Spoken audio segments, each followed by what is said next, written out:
Tahiti Vibes, avec les véhicules FAV disponibles au comptoir d'importation automobile de Mamaou.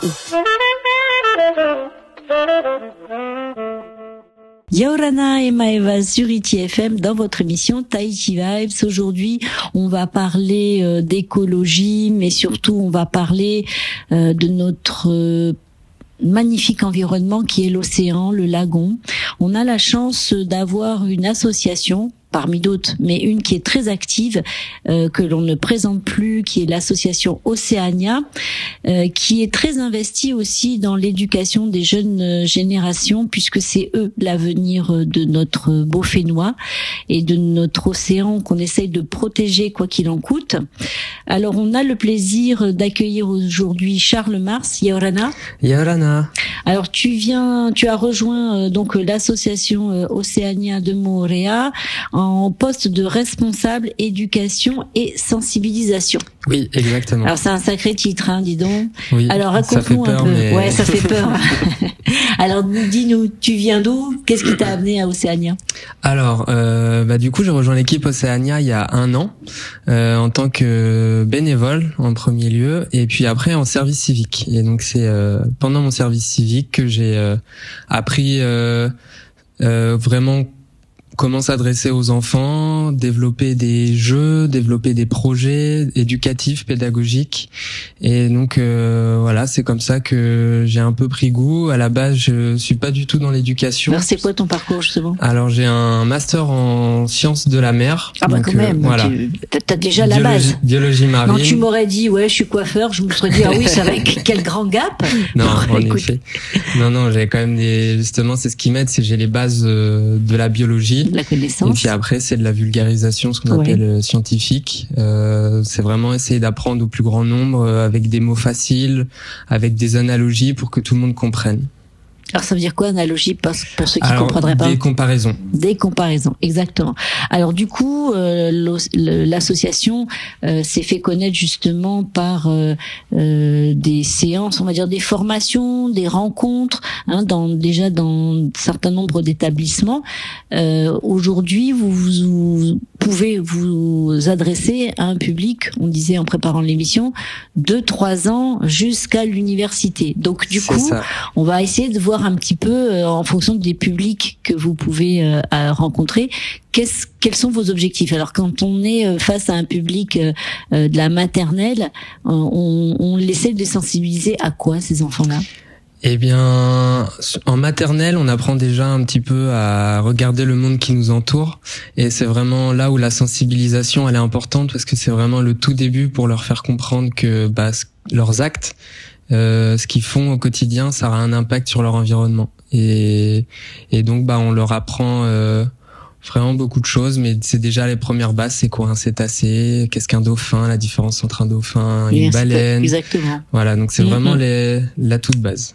Ok, donc après on passe à l'école primaire. Donc là on a quand même un éventail d'enfants beaucoup plus varié, puisque on est entre 6 et 10 ans.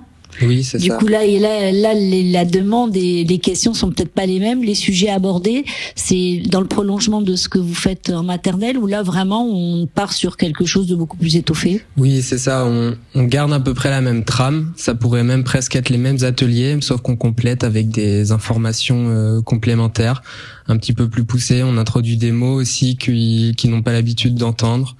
Et puis, on continue, pareil, la sensibilisation.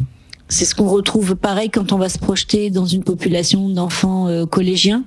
Oui, alors au collège, on peut déjà lancer des petites activités qui sont un peu plus compliquées, mais voilà, ça passe toujours par des jeux, mais on peut déjà leur apprendre les bases de la science que nous on peut faire à l'association, donc avec en parlant un peu plus profondément des projets, à quoi ça sert, comment on les fait, et au final montrer que même eux à leur échelle ils pourraient le faire. Ils peuvent être acteurs de la préservation de leur environnement. Oui, c'est déjà au collège, c'est déjà le début. Après au lycée, ils peuvent vraiment s'inclure un peu plus.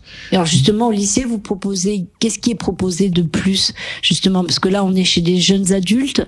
Ils peuvent être déjà plus, on va dire même volontaires dans l'association. Qu'est-ce que vous leur proposez là de découvrir? Au lycée, moi, ce que j'aime bien faire quand j'arrive dans une classe, c'est vraiment avoir leur avis. je leur pose beaucoup de questions, même en règle générale, je pose beaucoup de questions pour savoir ce que eux ils pensent de la situation actuelle, de qu'est-ce qu'ils connaissent sur les cétacés, sur l'environnement marin. Et puis après, au lycée, j'essaie vraiment de les faire réfléchir sur comment tu fais toi pour agir en tant que futur adulte sur ton environnement. C'est ce qu'on retrouve un petit peu aussi après à l'université, où là on est encore sur quelque chose de plus pointu, parce que peut-être tu t'adresses à un public qui serait déjà un peu orienté sur leur centre d'intérêt. Oui, voilà, c'est à l'université, c'est un peu plus universitaire avec un cours plutôt. Oui, on va pas leur faire détaillé. Faire un imagier. Non, mais on peut quand même leur faire des ateliers qu'on présente déjà au lycée, notamment sur un sujet de photo-identification. On a un petit catalogue en fait où on a des animaux et on doit les comparer avec des photos qu'on a déjà dans stock. Je disais sur le ton de la plaisanterie imagier, mais en fin de compte c'est pas si simple que ça parfois de faire la différence entre une espèce et une autre, surtout qu'on a la chance ici d'avoir une grande population dans nos eaux. C'est vrai, c'est pas toujours évident. Moi encore plus que par exemple Charlotte, notre directrice, qui elle est vraiment spécialisée et qui connaît beaucoup plus d'espèces que moi. Ici, c'est un peu plus facile dans le sens où on a beaucoup d'espèces qu'on voit régulièrement, mais c'est surtout les dauphins à long bec dans la Passe et dans les lagons qu'on peut observer, donc c'est souvent la même espèce, même si on peut avoir les dauphins à bec étroit. Et puis au niveau des baleines, c'est surtout les baleines à bosse qu'on retrouve pendant la saison, et après il faut aller un peu plus loin au large pour pouvoir rencontrer d'autres espèces. Et les orques par exemple. Les orques sont assez faciles à différencier, mais on a d'autres espèces de rorquals qui sont beaucoup plus compliquées. Alors toi justement, tu as déjà animé des ateliers au sein de l'association. Tu as commencé concrètement? Oui, j'ai même des petites formations pour nos bénévoles. On a déjà fait, on a des projets d'identification. Tu es originaire d'où? Alors de Normandie. D'accord, super, ça doit te changer. Ah oui, en effet. Alors qu'est-ce que justement cette expérience, puisque tu es quand même dans ton domaine d'études, de diplôme, qu'est-ce qu'il en ressort justement de ces premières rencontres avec ces différents publics par rapport à la vision que tu avais de très loin de notre territoire et d'y être maintenant au travers de ces étudiants, de ces enfants? Ici, je trouve qu'on a une chance, c'est que la population, en règle générale, n'a pas du tout le même regard sur l'environnement qu'on peut avoir en métropole ou ailleurs dans le monde. Ici, on a vraiment un respect de la nature, des animaux et de tout ce qui nous entoure. Et c'est dans ce sens-là, je pense, plus simple pour nous en tant que éducateurs, en faisant de la sensibilisation. Et on a l'impression d'être plus écoutés, d'avoir vraiment un impact contrairement à la métropole. Alors il y a beaucoup de classes qui ont déjà été rencontrées au travers des années depuis que Océania existe. Aujourd'hui, c'est aussi lancé un petit appel en disant hey, on est toujours là. Oui, c'est ça. Venez à nous. Alors concrètement, qu'est-ce que vous attendez de nos auditeurs qui relaient l'information? T'inquiète pas, ça ils vont le faire. Qui partagent la vidéo qu'il va y avoir, parce que cette vidéo est en replay sur notre page Facebook.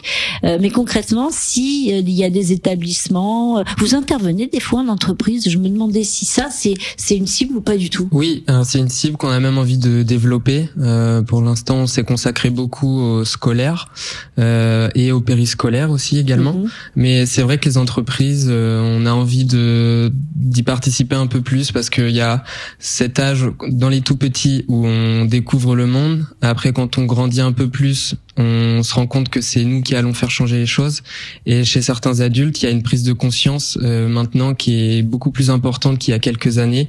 Et on se dit qu'on est encore capable de changer les choses et qu'il faut juste s'y intéresser un peu plus et porter un nouveau regard sur les choses. Alors concrètement, écoles, établissements, sociétés qui aimeraient justement vous faire intervenir, comment ça se passe pour prendre contact? Alors pour prendre contact, on a tous les contacts sur le site de l'association. Donc en tapant association Océania, on peut retrouver facilement. Il faut bien mettre association Océania. Oui. Ça, on en avait déjà parlé avec Charlotte, parce que des fois quand on cherche, on trouve d'autres Océania. Oui, c'est ça. Et puis après, on peut aussi envoyer un mail directement à à l'adresse education.oceania@gmail.com. D'accord. Ou alors nous contacter au 89 57 20 99. Allez, répète-le tranquillement. 89 57 20 99. Alors vous intervenez partout? Oui. C'est quoi vos limites? Les îles éloignées peut-être? Oui, c'est ça. Et encore, on aimerait bien... On aimerait bien. Donc, pour ceux qui nous écoutent dans les îles, parce qu'on est bien présent au Rero Maitei par exemple, c'est de leur dire, faites venir l'association. Surtout qu'ils ont le pied marin. Ils pourront prendre le bateau plutôt que l'avion pour venir. Exactement. Contrairement à moi qui ne pourra pas prendre le bateau pour venir. Donc du coup, vous êtes mobile. Oui, voilà, on est mobile. Alors après, plus c'est loin, forcément, par exemple, dans les Rero Maitei, ce serait plus logique de faire plusieurs jours d'intervention. Bien sûr. Voilà. Ouais. Après, sur Tahiti, pareil, ce qui nous limite, c'est le transport sur place. Mm-hmm. Donc, mais maintenant, il y a des associations qui mettent du covoiturage. Exactement. Faut faire appel aux bonnes volontés. On est déjà aussi intervenu au collège de Talavao, donc voilà, on peut se déplacer. D'accord. Toi, qu'est-ce que c'est qui t'a le plus surpris et dans quelle tranche d'âge, en fait, dans les retours, dans les commentaires que tu as pu avoir? Ce qui vraiment m'a le plus surpris, c'est la connaissance des enfants.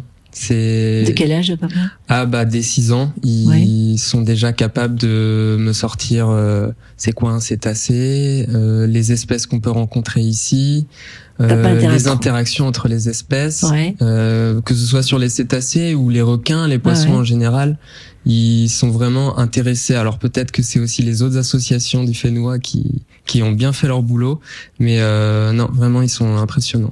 Ils connaissent beaucoup de choses.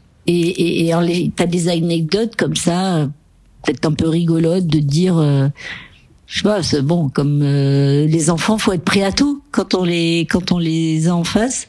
Oui, j'ai surtout une question bizarre, c'est comment font les baleines pour éternuer? Très bien. Et alors, du coup? Alors, j'ai pas vraiment trouvé de réponse. Il va falloir que Charlotte, si tu nous entends, tu creuses la question. J'ai trouvé déjà que les baleines pouvaient... Ah, c'est génial. Tu vois, il y a que les enfants pour avoir cette spontanéité, là. Bon, écoute, on arrive déjà au terme de cette émission. Tu vois, je t'avais dit que ça allait vite passer, ça va vite passer. Donc, on rappelle, vous avez une page Facebook, vous êtes sur Instagram. Exactement. C'est l'association Oceania Morea. Le numéro de téléphone, on le mettra en lien de toute façon en dessous de la vidéo sur notre page Facebook.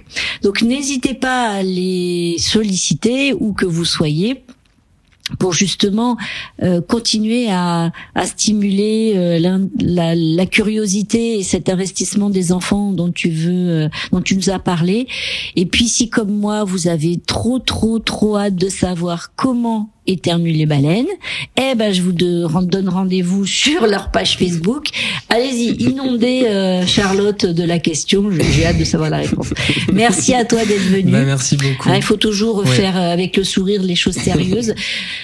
De façon un petit peu plus sérieuse quand même, les week-ends vont arriver, les longs week-ends, les vacances. Soyez gentils, repartez avec vos déchets, parce que ça fait quand même bien du mal de se donner justement tout ce mal à éduquer les générations et de voir que certains parmi les plus âgés font pas très attention, laissent leur pérou partout et c'est quand même bien dommage. Oui. T'es d'accord? Oui. Ok. Allez, passez tous une belle journée sur la plus belle des radios Tahiti FM. On compte sur vous et on vous donne rendez-vous sur la page Facebook pour cette interview en replay. Nana, salut Charles. Merci. Tahiti Vibes avec les véhicules FAV disponibles au comptoir d'importation automobile de Mamao.